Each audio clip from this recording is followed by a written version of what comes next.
Hey, Ben from Koozai here, and today I want to talk to you about website migrations and typically why they fail. As you can imagine, we get quite a few panic phone calls from people going, we've migrated our website and yeah, all our rankings have dropped and we really need some help in fixing it. And I'm going to share with you 4 reasons why we find that this tends to happen. Generally, poor planning. Most people don't plan for it. It's just design the new site, switch over to the new domain, website, platform, and it will all, Google will just work that out, right? No. The other thing is that then comes from number 2, which is just a poor general knowledge of the risks involved in migrating a website, what can happen if best practices aren't followed.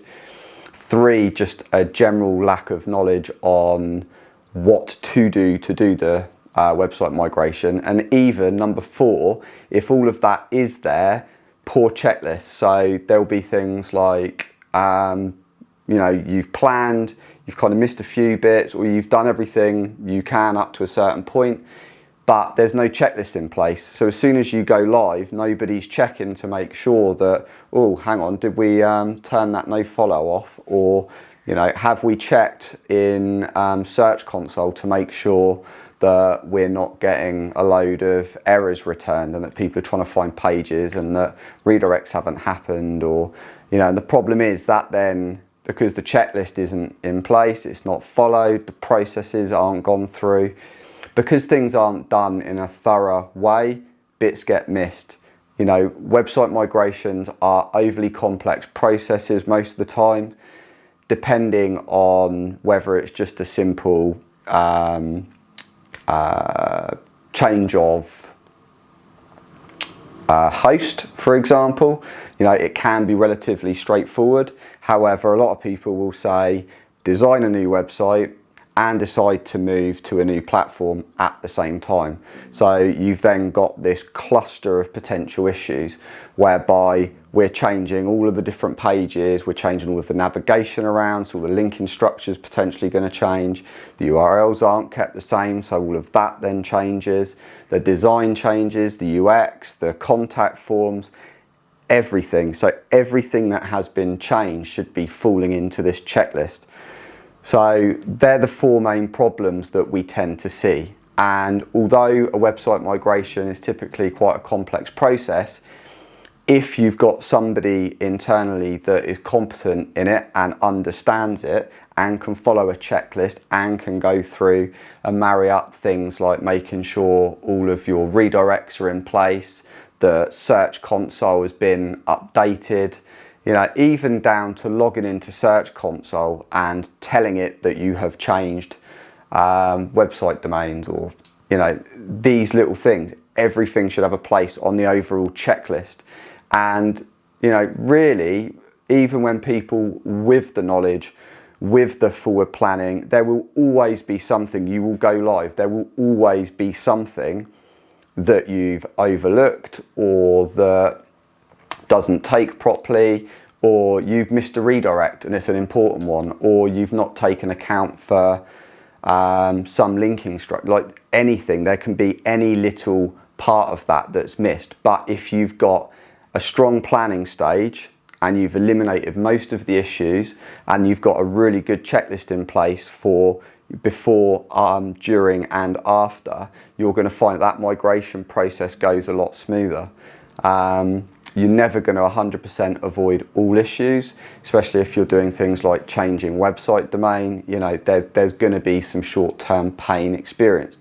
If you're redesigning a website, in all likelihood, you are going to have to monitor that quite carefully, because even if everything took amazingly, the fact that you've redesigned a website and you've changed the overall design and user experience of that website, you're going to need to monitor things like your conversion rates to make sure that actually you are converting people at the same rate that you used to. So a good tip before and after, if you've got certain high traffic pages, you can use things like Hotjar. So watch what people's behavior is, before. I mean, you should have done this if you're redesigning, you should have kind of done this way before when you were looking at the redesign, but to understand where people are going, how they behave on that page. Because what you can also find is you can design even a nicer looking site, but the site might actually perform worse because you've changed the layout. It's not quite what your clients are used to or what they expect. If you know, when you're doing these changes, if you've changed a load of copy, not only is that going to potentially affect your rankings and everything else, but it can also affect your conversions. So there's so many different variables. You've got to make sure that your metrics, not only you've kind of benchmarked them before and you continue to monitor them afterwards. You know, you should be in things like Search Console if you're not using tools like Screaming Frog before to crawl your site and work out where everything is, so that you can then marry it up and make sure, you know, that your links are going to go to the right place, that everything is going to marry up. So the main 4 takeaways are, if you're going to do a website migration, make sure that you plan it properly. Understand the gravity of that change and what's needed. Identify if you've got the skill set internally to actually perform that yourself, or whether you need external help. If you've got someone that's very competent, they might be able to download a very in-depth guide. They might be able to get a very small bit of consultancy to get the plan and the checklist to be able to implement it internally. But you've got to make sure that the skill set is there and that they do fully understand the gravity. Also understand the risks involved with doing that. You've got to make sure that you're comfortable with those risks, because if a website migration goes wrong, you know, your traffic can just go, and nobody wants that. Nobody suddenly wants to watch their leads totally drop off. You know, ask yourself the question, you know, if the worst happened and you dropped off 80% of your traffic or 80% of your leads, how's that going to impact your business? Are you ready for that? Have you got time to be able to recover? Have you got, you know, if you're not already doing things like paid search and paid social, have you got strategies in place that if the worst happened, if you were relying purely on organic, that you can turn something else on in the short term to be able to bolster those leads to get you through?